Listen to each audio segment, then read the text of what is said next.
मिलत टाइम्स में आप सबका खैर मकदम है। आज हम एक ऐसी किताब पर बात करने जा रहे हैं। खुद किताब के ऑथर और मुसन्निफ हमारे साथ मौजूद हैं। किताब का नाम बाइज़्ज़त बरी है। एक ऐसी किताब जिसका इन दिनों बहुत शोहरा है और ख़ास तौर से इंटेलेक्चुअल हलकों में और मानव अधिकार और इंसाफ के तकाज़ों को पूरा जो लोग इस सिनेरियो में चीज़ों को देखते और पढ़ते हैं और इस सिनेरियो की जो सारी दुश्वारियाँ हैं उस पर काम करते हैं, इसके लिए और इन तरीकों पर आने वाले लोगों पर ये किताबें ऐसी हैं जिसको काफ़ी ज़्यादा शोहरा मिल रहा है और पढ़ी जा रही हैं। यहाँ तक कि अमेज़न के ताल्लुक से ये बातें कही जा रही हैं कि ये बेस्ट सेलर भी बनी है जब वो किताबें वहाँ पर आई और पब्लिश हुई और लोगों ने उसको हाथों-हाथों लिया और ख़रीदना शुरू किया और पढ़ना शुरू किया। खुद हमारे साथ इस किताब के जो मुसन्निफ़ हैं, मुसन्निफ़ीन मौजूद हैं। 2 मुसन्निफ़ हैं इस किताब के, अलीमुल्लाह खान साहब और मनीषा भल्ला जी हमारे साथ मौजूद हैं।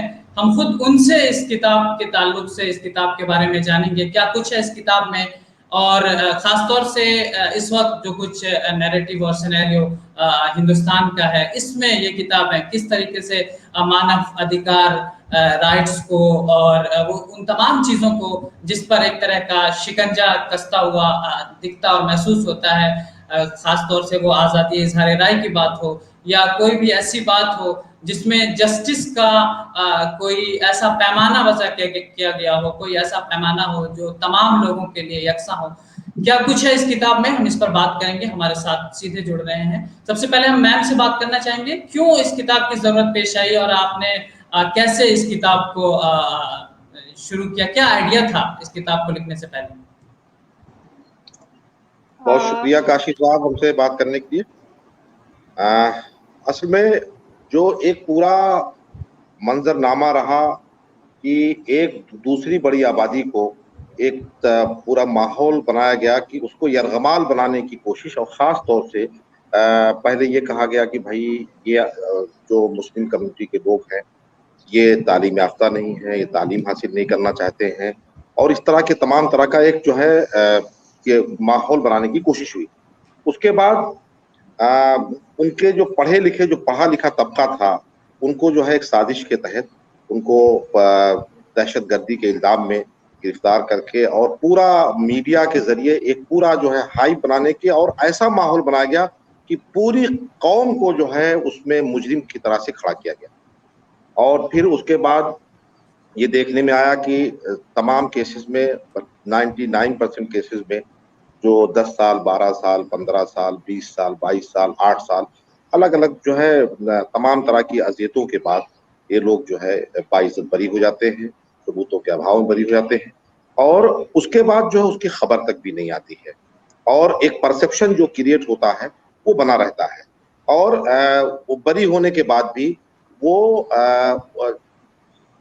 अदालत से बरी हो जाते हैं, मीडिया उनको बरी नहीं करता है, समाज उनको बरी नहीं करता है, और बरी होने के बाद भी वो उनकी ज़िंदगियाँ तो जो जिस कर्ब से गुज़र रही होती हैं पहले भी, बाद में भी, और उस तरह जिस तरह की क्राइसिस का सामना होता है उनकी ज़िंदगी में, माशी, समाजी हर तरह की ज़िंदगी जो खराब हो चुकी होती है, वो तो चीज़ होती ही होती है, लेकिन समाज में भी एक शुबहे की नज़र से वो देखे जाते हैं बरी होने के बाद भी। मीडिया में भी जब खबर आती थी तो कोई कहीं मसला होता था तो कहीं न कहीं से ये कहा जाता था कि आतंकी जो बरी हो चुके उनके नाम के साथ भी आतंकी, जैसे वासिफ हैदर साहब का मामला है जिसमें कहा गया भाई खबर छपी जिसपे उन्होंने केस भी किया मीडिया पे कि आतंकी वासिफ हैदर का भी नाम इसमें आया था, जबकि अदालत ने बरी कर दिया लेकिन मीडिया ने, समाज ने बरी नहीं किया। तो हमें ये ज़रूरत महसूस हुई कि इस पे ज़रूरत है काम करने की, और हिंदी में किताब लिखने की ज़रूरत इसलिए महसूस हुई कि इसके ज़रिए जिस तरह का समाज, जिस तरह की नफ़रत समाज में पैदा की, ख़ास तौर से हिंदी पट्टी में जो नफ़रत फैलाई गई, तो उसको जो है ये सच्चाई सामने आए, तो जो मुतासिरीन हैं उनकी जद्दोजहद की दास्तान, उनकी फैमिलीज़ की जद्दोजहद की दास्तान, और जो लोग इस लड़ाई में शाना-बशाना साथ रहे, उनकी पूरी दास्तान को इस किताब के ज़रिए लाने की कोशिश की ताकि बहुत-बहुत शुक्रिया। अब हम मैम से जानना चाहेंगे कि आपने ये एक साथ ये किताब लिखने का फैसला किया। कैसे ये क्यों आपको लगा कि हमें अलग-अलग नहीं एक साथ लिखने की ज़रूरत है? मनीषा मैम। आप अपना सवाल एक बार और रिपीट करेंगे? मैं ये कहने की कोशिश कर रहा था कि खान साहब अपने तौर पर भी इन चीज़ों को सामने ला सकते थे और आप भी, लेकिन आपने क्यों ऐसी ज़रूरत महसूस की कि आपको एक साथ बैठकर इन मसलों पर गुफ्तगू करनी चाहिए और इस किताब को लिखना चाहिए? आप इस किताब के बाइज़्ज़त बरी के दोनों राइटर हैं और तो मैं ये पूछना चाह रहा था कि क्यों ऐसा महसूस हुआ कि हमें साथ में ये किताब लिखनी चाहिए? क्या उसके पीछे यहाँ का एक ऐसा नैरेटिव जिसमें ये महसूस कराया जा रहा है कि अगर मुसलमानों की तरफ से कोई बात आती है तो ज़ाहिर है उसके हक और हुकूक की आवाज़ है, कोई जो यहाँ का मध्यम वर्ग समाज है वो नहीं उसमें शामिल होता। आपको लगा कि हक और इंसाफ की बात है तो हम इसमें शामिल होंगे। क्या आपकी फीलिंग थी इस किताब को लेकर? ये मैं जानना चाह रहा था। देखिए, ऐसा है कि मैं एक उस वक़्त एक मासिक पत्रिका में थी, आउटलुक मैगज़ीन में मैं थी। आउटलुक से मैंने रिज़ाइन किया था, तो मैं और अलीमुल्ला खान साहब हम लोग एक पोर्टल चलाते थे डेमोक्रेसिया, जो कि अभी भी चल रहा है। तो वो चलाते हुए हम लोगों के ज़हन में और रोज़मर्रा की रिपोर्टिंग में इस तरह के जो वाक़यात हैं, इस तरह के केसेज़ हैं, वो हमेशा गुज़रते रहते थे। और लंबे अरसे से बतौर रिपोर्टर जो है वो मेरी बीट जो है वो माइनॉरिटी रही है। एज़ अ रिपोर्टर मैंने हमेशा देखा है कि जिस भी समय आपको इस तरह के केसेज़ में जब अरेस्ट किया जाता है, तो आधे पेज का या पूरे पेज का और बहुत दिनों तक आतंकी, आतंकी, आतंकी आपको लिखा जाता है। तरह-तरह की जो है, जो चरमपंथी ऑर्गनाइज़ेशन है, उनसे आपके जो संबंध है, वो बता दिए जाते हैं। हर तरह से आपको जो है समाज में, घर में, पड़ोस में, स्कूल में, पूरे समाज में आपको एक विलेन बना दिया जाता है। और जो मीडिया ट्रायल जो होता है, वो इस तरह का खतरनाक होता है कि आपके दोस्त छोड़ देते हैं, आपके रिश्तेदार छोड़ देते हैं, आपका मोहल्ला आपको छोड़ देता है, आपके बच्चे छोड़ देते हैं, आपके आपका आप पूरे जीवन में पूरी तरह से बिल्कुल, बिल्कुल, बिल्कुल अकेले हो जाते हैं, बच्चे आपके छोटे होते हैं, पत्नी जो आपकी है वो बाहर कमाने के लिए नहीं जा सकती हैं। इस तरह से आपको छोड़ दिया जाता है कि आप ज़िंदा रह पाना एक एक मुश्किल आप लोगों के लिए जो है, इन लोगों के लिए हो जाता है। तो इस तरह के जब वाक़यात हमारे सामने से गुज़रते थे, तो हम लोग ये सोचा करते थे हमेशा, मैं और अलीम, कि जिस समय गिरफ्तारी होती है तब तो बहुत ही बढ़-चढ़ कर ये बातें जो है लिखी जाती हैं, बोली जाती हैं, लेकिन जब भी कोई बाइज्जत बरी होता है, तो उसके लिए एक पैराग्राफ, एक छोटा-सा, मतलब कि कहीं पर एक खबर तक भी नहीं आती है। सबसे बड़ी बात ये है, अदालतें बाइज्जत बरी कर देती हैं, कानून बाइज्जत बरी कर देता है, लेकिन समाज, रिश्तेदार, पड़ोस, स्कूल आपको कभी भी बाइज्जत बरी नहीं करते हैं। तो हम लोगों ने ये सोचा, उस समय हम लोग एक साथ काम कर रहे थे, तो हम लोगों ने ये सोचा कि क्यों ना मिलकर इन स्टोरीज के ऊपर काम किया जा सके, कि जो किस तरह का सोशल स्टिग्मा जो है ये लोग फील करते हैं, कि अभी भी इतने साल के बाद, 20 साल के बाद, 25 साल के बाद कोई सोशल स्टिग्मा है भी है या नहीं है।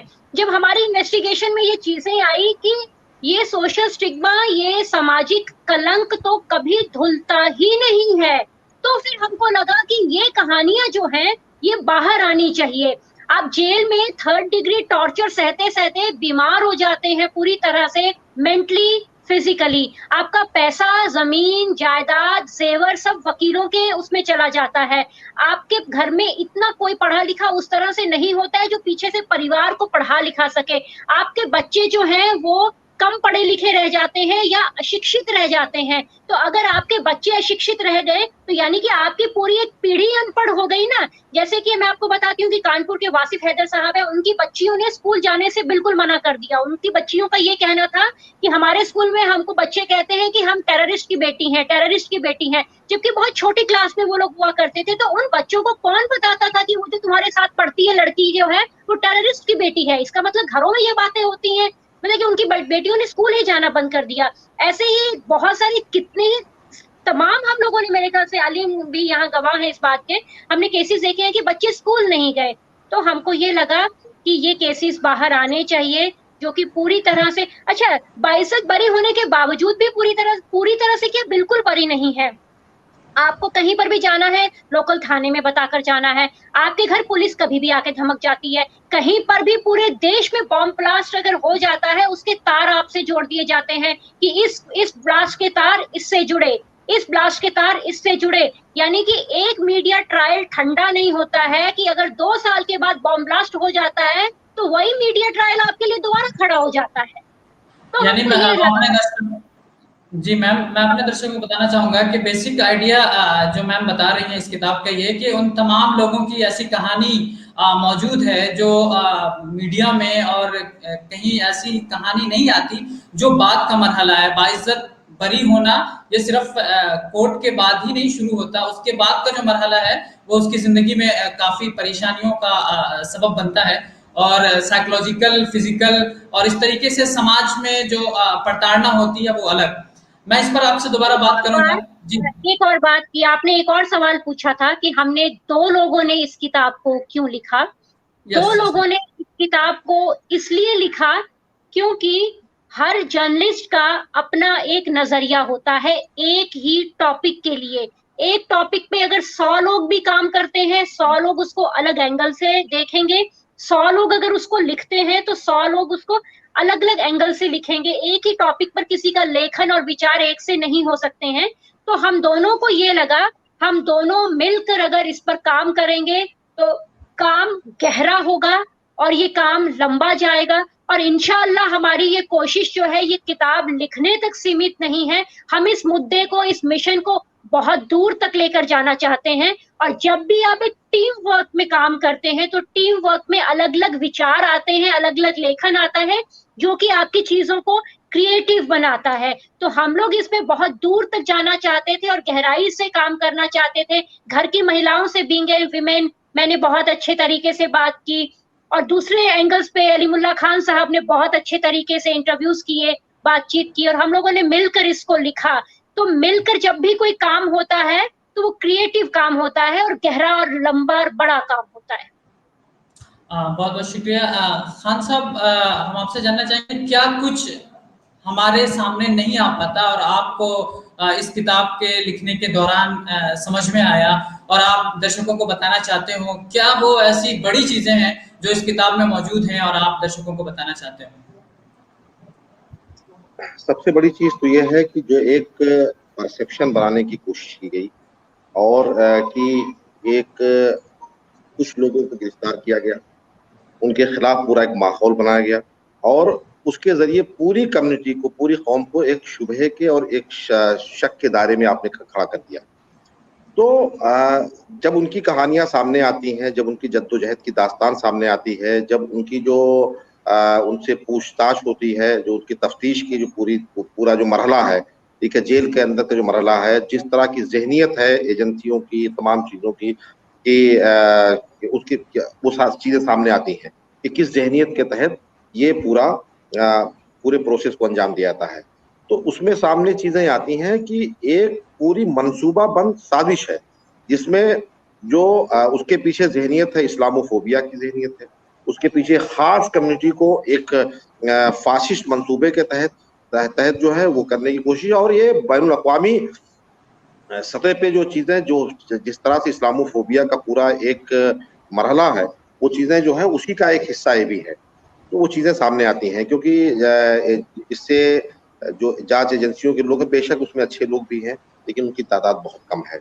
तादाद कम है और जब वो जाँच कर रहे होते हैं, जो उनकी ज़बान होती है, जो चीज़ें होती हैं, वो बहुत ही मतलब हैरानकुन है। मतलब जिससे आप ये चीज़ जो है कि आप एक सेकुलर डेमोक्रेटिक एक सिस्टम का हिस्सा हैं, ठीक है? तो वो चीज़ जो है उस पे सबसे बड़ा खतरा है। दूसरे आपने किताब लिखने का एक मकसद, ये भी सबसे बड़ा मकसद ये था कि जिस तरह से जो हमारी रिवायत है, जो साझी विरासत है और जो सेकुलर डेमोक्रेटिक स्ट्रक्चर है, ठीक है? उसकी जड़ें खोखली हो रही हैं क्योंकि एक बड़े तबके को, एक बड़ी कम्युनिटी को एक मंसूबाबंद साजिश के तहत अगर आप यरग़माल बनाते हैं, तो ये हमारी जमहूरियत के लिए, हमारे आईन के लिए भी सवालिया निशान है। तो ये भी ज़रूरी है एक ज़िम्मेदार शहरी होने के नाते कि इस सच्चाई को सामने लाया जाए। तो किताब में आपने किन लोगों के के अहवाल लिखे हैं, या कितने लोगों पर मुश्तमिल ये उनकी कहानी है जो बाइज्जत बरी हुए और जिसके साथ वो तमाम हादसे आज भी रवा हैं, वो चाहे सरकारों के ज़रिए हो, तंत्रों के ज़रिए हो, पुलिस के ज़रिए हो, समाज के ज़रिए हो, या फिज़िकली एक ऐसी प्रताड़ना और नफ्सियाती प्रताड़ना जिसकी कोई भाषा नहीं होती। तो कैसे कितने लोगों का आपने इसमें रखा है, और उनका एक्सपीरियंस, पर्सनल एक्सपीरियंस से आपके अंदर जो चीज़ें पैदा हुई, उसके बारे में अगर आप बताना चाहें तो? नहीं, जाहिर है कि देखिए वैसे तो केसेस काफी ज्यादा हमने किए हैं, लेकिन इस किताब में ये किताब 16 केसेस पे मुश्तमिल है। मामला बात दरअसल ये है कि केसेस कितने ये अहम बात नहीं है, लेकिन इन केसेस के जरिए जो हजारों केसेस है उनकी नुमाइंदगी हो रही है, क्योंकि सबके पीछे जहनियत एक है।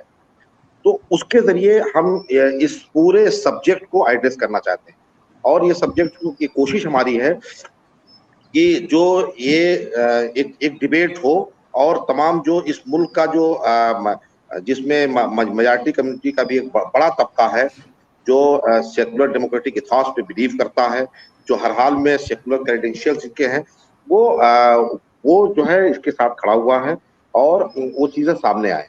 तो ये कोशिश हमारी है कि जो सच्चाई सामने आने की कोशिश की हमने सिर्फ 16 केसेस किताब में। तो मैम से मैं पूछना चाहूँगा, क्या लगता है आपको कि इस किताब का असर, आपने जो मेहनत की है वो लोगों तक पहुँच रहा है और आप पहुँचा पाने में कामयाब हो रहे हैं, या कोई ऐसा इंटरनल मामला आपके साथ हो इस किताब के लिखने के बाद जहाँ आपको ये महसूस हो रहा हो कि हमने जो मैसेज दिया था वो लोगों तक पहुँच रहा है? देखिए अभी तो हमारा तो ये है कि अमेज़न पे बेस्ट सेलर हो चुकी है किताब। प्री बुकिंग में पहला एडिशन पूरा सेल हो चुका है। यहाँ तक कि सेकंड एडिशन के लिए इतनी क्वेरीज आ रही हैं, कोई कहने की हद नहीं है। देश विदेश तक इस किताब की गूंज जा चुकी है, और इससे ज्यादा सफलता क्या होगी? हम लोगों ने ऐसा कभी सोचा नहीं था कि कोविड के दौर में भी इस मुद्दे पर, इस मिशन पर इस तरह से हम लोगों को जो है रिस्पांस जो है वो मिलेगा। और बदलाव की जहां तक बात है, या मैसेज की जहां तक बात है, वो इस किताब की बिक्री और इस किताब की क्वेरीज, और जिन जिन देशों से, जिन जिन ऑर्गेनाइजेशन से, जिन जिन राज्यों से, जिन जिन जगह के पब्लिकेशन के ट्रांसलेशंस के लिए हम लोगों को क्वेरीज आ रही हैं, तो वो साबित करता है कि मुद्दा जो है वो कहाँ कहाँ पर ये पहुंच रहा है, लोग इस मुद्दे के लिए कितना कंसर्न है। और मुझे ऐसा लगता है कि अलीमुल्लाह खान साहब और मेरी जो हम लोगों की दोनों की जो मेहनत है वो पूरी तरह से सफल हुई है, पूरी तरह से ये मेहनत सफल हुई है। दूसरी बात यह है कि एक सहाफ़ी और एक कलमकार की हैसियत से हमारी हमारा जो फरीज़ा होता है, जिम्मेदारी होती है कि हम उस सब्जेक्ट को एड्रेस करें, उस पे ईमानदारी से काम करें, उस पे ज़मीनी सतह पे तमाम चीज़ों को सामने लाने की कोशिश करें। वो कोशिश हमने की है, मेहनत की है, और ये उसके पीछे जो हमारा जज्बा रहा है, जो सोच रही है, वो भी यही है कि चीज़ों को जो है दयानतदारी से सामने लाया जाए और उसको एड्रेस किया जाए। अब ये क़ारीन के ऊपर है कि वो पढ़ने के बाद ये फैसला करेंगे कि हम जो है कितना इंसाफ कर पाए उस सब्जेक्ट के साथ। बहुत बहुत शुक्रिया इन सवालों का। मैं आपसे एक और चीज़ जानना चाहूँगा, क्या ये जो तमाम तथ्य हैं जिसको आपने जमा किया, तो उसके लिए क्या आपने ग्राउंड रिपोर्टिंग के ज़रिए, आपने वेरिफिकेशन के ज़रिए, या आपने किसी सामने किसी को फिज़िकली जो लोग उसमें शामिल हैं उनके साथ ये इंटरव्यूज़ पर मुश्तमिल और उसकी पूरा लेखा जोखा आपने पेश किया है, या फिर ये आपकी अपनी थॉट्स है जो इंडियन डेमोक्रेटिक वे में इंसान एक मानव अधिकार के लिए सोचता है, चूँकि आप मानव अधिकार कार्यकर्ता भी रहे हैं, सक्रिय भी रहे हैं, और बहुत ही मुतहर्रिक भूमिका आपकी राजनीतिक समाजी जो स्टूडेंट में काफ़ी ज़्यादा रहा है। तो मैं ये जानना चाहूँगा कि इसके लिए आपने तथ्यों का वेरिफिकेशन किस तरह से किया इस किताब को करने में, चूँकि ये किताब लोगों तक पहुँच रही है, तो ये दर्शक जानना चाहेंगे कि ताकि दूसरों के लिए भी ये प्रेरणा साबित हो और वो इस काम में आगे बढ़ सकें। तो मैं ये जानना चाहता हूँ किस तरह से आपने हम लोगों ने पैन इंडिया ट्रैवल किया, और जो मुतासरीन थे उनके घरों में रहे, उनसे उनसे तफसीली मुलाकातें की, उनके रोजमर्रा की जिंदगी का मुआयना किया, उनकी फैमिली से गुफ्तगू की, उनके उनसे मुताल्लिक जो और थे इस जद्दोजहद में शामिल थे उनसे मुलाकातें की, वकला जो थे उनसे मुलाकातें की, और इस पूरे मरहले में जो और चीजें इसमें मददगार मुआविन हो सकती थी इस चीज को समझने में, ग्राउंड पे जाकर के वहां पे हमने खूब वक्त गुजारा है। हफ्तों रहे हैं, एक एक जगहों पे, कुछ जगहों पे कम वक्त गुजारा है जहां पे जैसी जरूरत रही है। और उसके अलावा और इस तरह के जो दूसरे केसेस हैं जो जिसको हम समझ सकते हैं, जिससे हम इस पूरी सोच को, इसकी पूरी जहनियत को हम समझ सकते हैं, उन तमाम चीजों का हमने जायजा लेने की कोशिश की है। उसके बाद जो है ये किताब सामने आई। एक और बात हाँ कि हम लोगों जी ने जी। जो है जितने भी एक्यूज्ड है, जितने भी विक्टिम्स हैं, हम लोग पहले उनके वकीलों से मिले हैं। हमने उनके वकीलों से जितने भी उसमें जो भी धाराएं लगी हैं, क्या सजा हुई है, कैसे सजा हुई है, सबूत कैसे जांच एजेंसियों ने इकट्ठा किए हैं, क्या क्या वहां पे नेग्लिजेंस हुई है, किस तरह से जुडिशरी ने काम किया है, किस तरह से लोअर कोर्ट ने काम किया है, पुलिस ने किस तरह से तफ्तीश की है, रिमांड किस तरीके से लिया गया है, कितने दिन का रिमांड लिया गया है, क्या उसमें सुप्रीम कोर्ट की जो 11 गाइडलाइंस हैं जो कि अरेस्टिंग के टाइम होती हैं, क्या उनका ध्यान रखा गया है या नहीं रखा गया है, पुलिस मैनुअल को फॉलो किया गया है या नहीं किया गया है। तो ये पूरा हमारे जो है जितने एक्यूज रहे हैं उनके वकीलों से डॉक्यूमेंटेशन देखकर चेक करके एक एक दो दो दिन हमने पूरे जो है, हमने, मुझे लगता है कि जितने भी अगर दिन, हम अगर मान लीजिए हमने 1 महीना में से 15 दिन अगर हमने विक्टिम के साथ लगाए हैं तो 15 दिन हमने वकीलों के साथ लगाए हैं। तो पूरी इस पे सबूतों के साथ हम लोगों ने वेरिफिकेशन करके काम किया है। जी, बहुत-बहुत शुक्रिया। ये किताब जब से आई है तब से ख़ासतौर से माइनॉरिटी हलकों में इसको लेकर काफ़ी ज़्यादा डिस्कशन है और मैं तज़किरा करना चाहूँगा सोशल मीडिया का, फ़ेसबुक का, व्हाट्सऐप का, लोग इस किताब पर डिस्कशन कर रहे हैं और अपनी आरा भी पेश कर रहे हैं। मुझे लगता है कि जिस हिसाब का तथ्य इसमें रखा गया है, वो बहुत ही कीमती है और लोगों को पढ़ना चाहिए।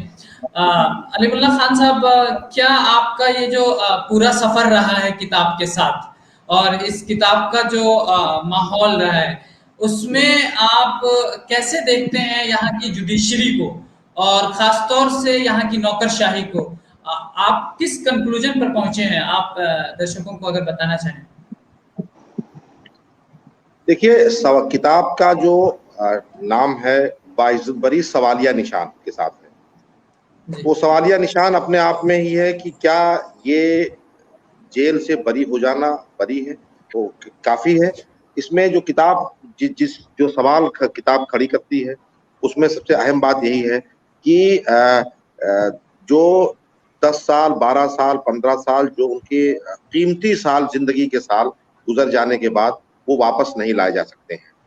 दूसरी बात, जो अदालत में जिस तरह से इस अदालत में जो वक्त लगता है, इतना वक्त लगता है, उसके बाद जो है ये उनको लगता है तमाम, उसके बाद कि साहब ये नहीं साहब जो है ये बेगुनाह है और इनको बरी किया जाए। तो उसके बाद जो है जो दोषी अफसरान होते हैं उनसे कोई जवाबदेही उनकी तय नहीं होती है। किसी तरह का इनकी बाज़ाबादकारी का, पुनर्वास का, इनका जो है किसी तरह का इनको मुआवजा नहीं दिया जाता है।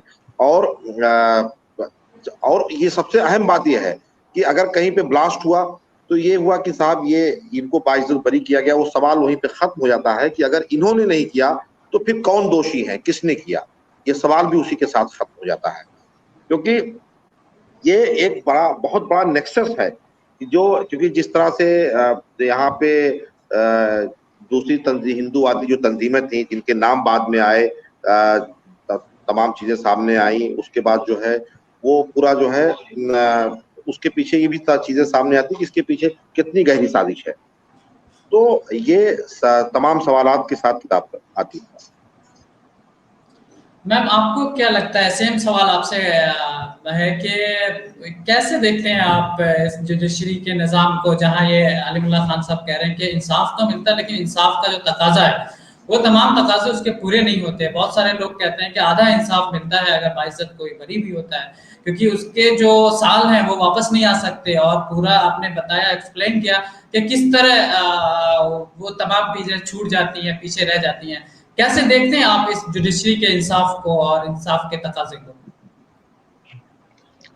देखिए ऐसा है कि सिर्फ और सिर्फ मजहब के आधार पर किसी को इस तरह से आकर गिरफ्तार कर लेना और उसकी जिंदगी के सबसे कीमती पल जो है वो सलाखों के पीछे कटवा देना, तो इसमें जो है सबसे पहले जो जो खामियां जो हम जुडिशरी या हम अपने जांच एजेंसियों की करते हैं, सबसे पहले खामी जो है वो पुलिस की शुरुआती जांच और शुरुआती जो सबूत जो इकट्ठे किए जाते हैं उसमें खामी आती है।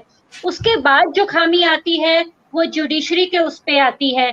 सभी लोग एक जैसे नहीं होते हैं, क्योंकि अगर ये लोग बाइज्जत बरी हुए भी हैं इस तरह से, तो किसी न किसी वजह से ये लोग बरी हुए हैं। अच्छा, लेकिन मैं ये है यहीं कि पर इसको क्लियर करने के लिए मैं एक सवाल करना चाहूँगा कि आपने इतने केस को स्टडी किया है, कॉमन बात आपको क्या लगी कि कहाँ से केस खराब हो जाता है?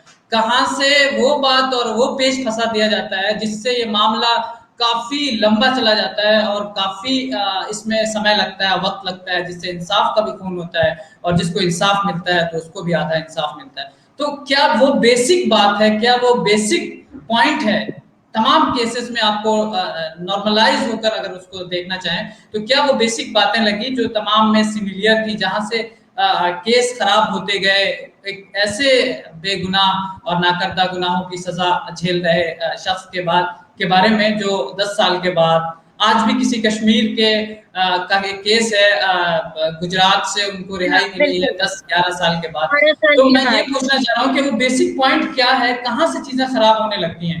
क्या कोई ऐसा बेसिक पॉइंट है जो हर जगह आपको सेम मिला हो, या अलग-अलग केस में वो चीजें बहुत अलग-अलग हो जाती हैं? जैसे कि सबसे एक बड़ी बात हो सकती है कि मजहब का होना या मुसलमान होना या माइनॉरिटी का होना। इसी तरीके से मैं टेक्निकली अगर पूछना चाहूँ तो वो क्या जुडिशरी का, पुलिस का या नौकरशाही का अमल दखल है जिसमें बेसिक बातें ऐसी होती हैं जो तमाम में आपको कॉमन मिली हो इस छानबीन के दौरान? मैं इसमें कुछ कहता हूँ। जी आ, जरूर जरूर, जी जी बताइए। सबसे पहले तो ये है कि मैंने आपको बताया कि मजहब का होना, ठीक है, कि मुसलमान होना।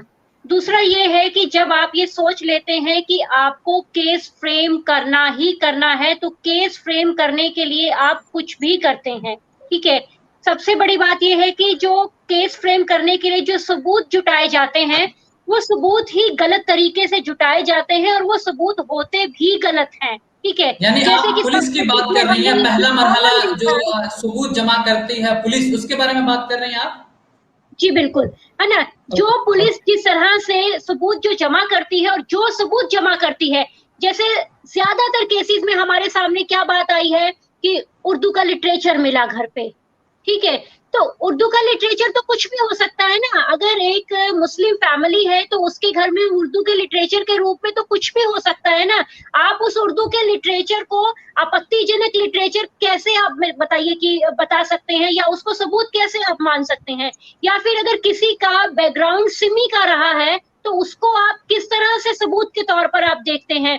इस तरह के सबूत जो है वो कॉमनली देखे गए हैं, और जिस समय जांच होती है, जिस समय आगे गवाह नहीं मिलते हैं, इसके आगे जो है वो सबूत नहीं मिलते हैं, तो इन लोगों को बरी कर दिया जाता है। और सबसे बड़ी बात ये है कि जो रिमांड लिया जाता है, रिमांड के वक्त की जो सिचुएशन होती है, मुझे लगता है कि वो टर्निंग पॉइंट होता है। क्योंकि जब पुलिस रिमांड के लिए लेकर जाती है तो एक एक्यूज को ये बोलने का हक होता है, और जज भी उससे पूछता है कि क्या उसको कुछ बोलना है, या वो किसी भी तरह के प्रेशर में है, या वो किसी भी तरह की तकलीफ में है।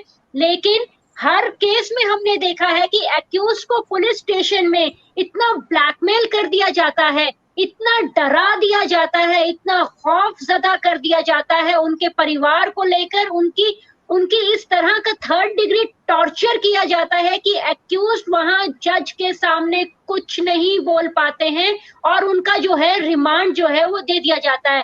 फिर वो जो रिमांड होता है ना, वो रिमांड एक्चुअली यू टर्न होता है जब पुलिस को रिमांड मिलता है। रिमांड में तो फिर आप देखिए टॉर्चर का कोई अंत नहीं होता है, जो आप कभी सोच नहीं सकते हैं ऐसा टॉर्चर होता है। फिर जो रिमांड पे रिमांड मिलता है, वहां से केस जो है वो बिगड़ता चला जाता है। ये मैं पूछ रहा था कि जहाँ तक मुझे मतलब मैं इस केस को समझता हूँ कि अगर पुलिस रिमांड में अगर कोई चीज़ें होती हैं, अगर उनसे कोई गवाही ली जाती है तो वो परमिसिबल नहीं होता कोर्ट में। तो खान साहब, आपने क्या इसमें कॉमन पाया है कि किस तरीके से ये केस लंबा होता चला जाता है? क्या वो कॉमन चीजें होती है? असल में देखिए, असल में मैंने अपनी पूरी गुफ्तगू में आपके जो सवालात रहे इसी के इर्द गिर्द मेरे ख्याल से सवालात हैं और उसको जवाब उसके आगे कि सबसे पहली बात तो यह है कि शनाख्त की बुनियाद पे ये पूरी मंसूबाबंदी है कि शनाख्त की बुनियाद पे, आइडेंटिटी की बुनियाद पे ये हमले हैं कुछ लोगों के जरिए पूरी कम्युनिटी का पे, और इसके पीछे सियासी मंसूबाबंदी भी है और इस्लामोफोबिया का भी पूरा जो आलमी मंजरनामा है, ठीक है, उसका भी एक हिस्सा है। तो जब कोई चीज मंसूबाबंद तरीके से होती है तो फिर उसमें ये नहीं होता है कि इंसाफ के तकाजों का तो सवाल ही नहीं होता है, और वो शुरू से वो चीजें होती हैं वहां पे। तो जब नीचे से वो चीजें जांच एजेंसियों के जरिए, पुलिस के जरिए फिर उसके ऊपर होती हुई आती हैं, तो पूरा जो है जो जितने भी इदारे हैं, तफ्तीशी इदारे हैं, पुलिस से लेकर के दूसरे और जो बड़े तफ्तीशी इदारे हैं, तो उनका पूरा एक नेक्सस होता है। इसमें साबित करना होता है कि नहीं साहब, इनको आतंकवादी साबित करना है, और इनके जरिए पूरा मीडिया ट्रायल, सबका पूरा एक नेक्सस, एक माहौल बनाने की जो एक कोशिश। अच्छा, उसके असरात जो है, जैसा कि मैं अभी मनीषा ने जिक्र किया कि जिस तरह से 3rd डिग्री टॉर्चर किया जाता है, फिर उसके बाद रिमांड में लिया था, नहीं, रिमांड में लेकर देने के बाद जाहिर सी बात है कि जो रिपोर्ट जाती है वो उसके तो जाहिर उसी बुनियाद पे आगे चलती कार्रवाई, और निचली अदालतें मुतासिर भी होती हैं। आपने देखा बहुत सारे केसेस, बहुत से ऐसे केसेस भी हैं जो हमारे उसमें शामिल नहीं है, इससे पहले भी आपके सामने आए, कि जिसमें हाई कोर्ट से फांसी तक की सजा हुई और जाकर के जो है सुप्रीम कोर्ट से बाइज्जत बरी हुई। तो ये निचली अदालतों के हालात तो बहरहाल ये है कि वहां पे बहुत ज्यादा असर रहता है ये पुलिस का, और इस तरह की पुलिस की जांच का जो रिपोर्टें आती हैं उसकी बुनियाद पे बहुत सारे फैसले होते हैं जो आगे जाकर के हाई कोर्ट में नहीं मिलता। तो इस पूरे प्रोसेस में 10 साल, 8 साल, 12 साल का जो वक्फा है, जिसमें पूरी फैमिली, वो लोग तो है ही है, उसके अलावा पूरी कम्युनिटी जो है सवाल के घेरे में होती एक जी, और बहुत बात बहुत इसमें शुक्रिया जी कि जी। एक और बात कि जिस तरह के जो टॉर्चर रहता है, अगर उस टॉर्चर में ये बोला कि औरतों को पुलिस थाने के अंदर लेकर आएंगे, हर आदमी इससे डरता है। हर आदमी जो उसका पीछे जो परिवार छूट जाता है ना, क्योंकि हम अभी आपको अगर सब कुछ ही बता देंगे तो आप तो किताब खरीद कर पढ़ेंगे नहीं, तो इसलिए मेरा मानना ये है कि आप वो किताब को जो है वो पढ़िएगा।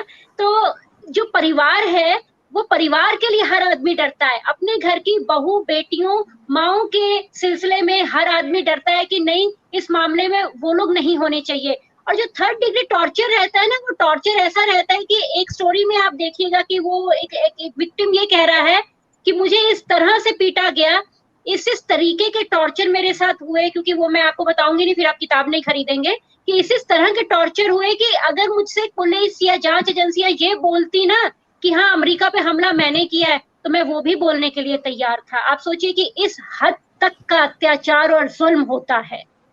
मैम, लेकिन आप इस बात में मतलब कॉन्फिडेंट रहें कि आप जितना बोलेंगे, ये कोई फिल्म का सीक्वल नहीं है कि एक बार देखने के बाद लोग दोबारा नहीं देखेंगे। किताबें आपने जितनी मेहनत की हैं, जितना बार आप बोलेंगे, जितना रिव्यू इस पर लिखा जाएगा, जितना आप उसको एक्सप्लोर करेंगे, उतना ज्यादा पढ़ा जाएगा। ये भरोसा मैं आपको जरूर दिलाता हूँ। बहुत बहुत जी, शुक्रिया। मैं आखिरी रिमार्क के तौर पर आप दोनों लोगों से जानना चाहूंगा, इस किताब के ताल्लुक से कोई और बात आप करना चाहते हो हमारे दर्शकों से, मिलर टाइम्स के दर्शकों से और तमाम दर्शकों से, तो आप कर सकते हैं खान साहब। बिल्कुल, मैं तमाम दर्शकों से ये गुजारिश करता हूँ कि इस मौजू को, इस किताब को दूर तक पहुंचाने में साथ दें, ताकि जो है ये डिबेट जो है बहुत अहम है। ये सवाल सिर्फ जो है कि ये सवाल इसलिए अहम नहीं है, ये किसी शख्स का नहीं है, किसी कम्युनिटी का नहीं है, ये मुल्क को बचाने का सवाल है, और मुल्क की जमहूरियत, आईन और यहाँ की जो है डेमोक्रेसी को बचाने का सवाल है, जो खतरे में है, जो एक साजिश के तहत है। क्योंकि एक बड़ी आबादी को यरगमाल बना करके इंसाफ के तकाजे पूरे नहीं किए जा सकते। जी मैम, आप अगर कुछ कहना चाहते हो आखिरी रिमार्क के तौर पे। मैं ये कहना चाहूंगी सभी लोगों से कि ज्यादा से ज्यादा इस किताब को खरीदें, ज्यादा से ज्यादा हाथों तक ये किताब जाए। और इस किताब के जरिए हम ये कहना चाहते हैं कि जो इस तरह के जो बाइज्जत बरी होकर जो लोग आए हैं कानून से, अदालतों से, समाज कम से कम हमारी समाज से गुजारिश है, पड़ोस से गुजारिश है, स्कूलों से गुजारिश है, दोस्तों से गुजारिश है, उनके रिश्तेदारों से गुजारिश है कि वो भी उन्हें बाइज्जत बरी करें, समाज में उनको अलग-थलग बिल्कुल भी नहीं रखें। ऐसे लोगों को रिहैबिलिटेशन की बहुत ज़रूरत है। जो दुनिया के दूसरे मुल्क हैं, अगर वहाँ पर किसी भी तरह से गलती से किसी भी जाँच में या सबूतों के उसमें अगर गिरफ्तारियाँ हो जाती हैं और फिर वो बाद में अगर बरी होते हैं, तो वहाँ पर रिहैबिलिटेशन का प्रावधान है। तो कम से कम यहाँ पर भी हमारे रिहैबिलिटेशन का प्रावधान होना चाहिए और इसमें कानून बनने में कितनी देर लगेगी, कब लगेगा, हमें नहीं मालूम है, लेकिन समाज कम से कम ऐसे लोगों का साथ दे और इन लोगों की तकलीफें क्या हैं, वो जानने के लिए कम से कम हमारी किताब को दूर-दूर तक पहुँचाने में हमारा साथ दें। बहुत-बहुत शुक्रिया मिल्लत टाइम्स के साथ जुड़ने के लिए। ये थे हमारे साथ अलीमुल्ला खान साहब और मनीषा भल्ला जी। आप दोनों का बहुत-बहुत शुक्रिया मिल्लत टाइम्स के साथ जुड़ने के लिए। ये कह रहे थे कि बाइज्जत बरी नामी किताब में एक ऐसी किताब जिसका शोहरा इन दिनों बहुत ज़्यादा है और लोग हाथों-हाथ इसको लेकर पढ़ रहे हैं और इसमें क्या चीज़ें हैं, वो खुद आज हमारे साथ ऑथर ने शेयर की और बताया कि किस तरह से उन्होंने लोगों की कहानी और एक ऐसी कहानी जो हमारा सामने नहीं आ पाता, समाज के सामने नहीं आ पाता, जो बाइज्जत बरी होकर लोग आते हैं, उनके पीछे की कहानी जो कुछ मौजूद होती है वो हम तक नहीं पहुंच पाती। ये इन दोनों ने बहुत मेहनत से इस किताब को तैयार किया है और ये किताब अभी मार्केट में अवेलेबल है, अमेज़न पे भी अवेलेबल है, आप खरीद कर पढ़ सकते हैं। हमारे साथ जुड़े थे डॉक्टर अलीमुल्ला खान साहब। आप हिंदी उर्दू के जर्नलिस्ट हैं, कई समाजी आंदोलन में मुतहर्रिक रहे हैं, जेएनयू से पीएचडी और एमयू से ग्रेजुएशन की डिग्री हासिल की है, छात्र राजनीति में बहुत मुतहर्रिक रहे हैं और तकरीबन 20 साल से दलित आदिवासी और मानव अधिकार के लिए अपनी आवाज़ें बुलंद करते रहे हैं। दूसरे मेहमान हमारे साथ जुड़े थे इसी किताब की मुसन्निफा मनीषा जी। मनीषा बीते 21-20 साल से मेन स्ट्रीम मीडिया में डेवलपमेंट, जस्टिस और जेंडर माइनॉरिटी पर काम करती रही हैं और जानी जाती हैं मेन स्ट्रीम मीडिया में। बहुत बहुत शुक्रिया हमारे साथ जुड़ने के लिए। हम मिलते हैं, आपसे बात करते रहेंगे इस किताब के ताल्लुक से आगे भी। बहुत बहुत शुक्रिया। बहुत शुक्रिया आपका। शुक्रिया। मिल्लत टाइम्स को आपकी जरूरत है, हमारी आप माली मदद करें। हर महीने सिर्फ 100 रुपये और 1 साल के लिए एक साथ सिर्फ 1000 रुपये। रकम भेजने के लिए यहाँ दिए गए फोन पे, गूगल पे और पेटीएम नंबर का इस्तेमाल कर सकते हैं।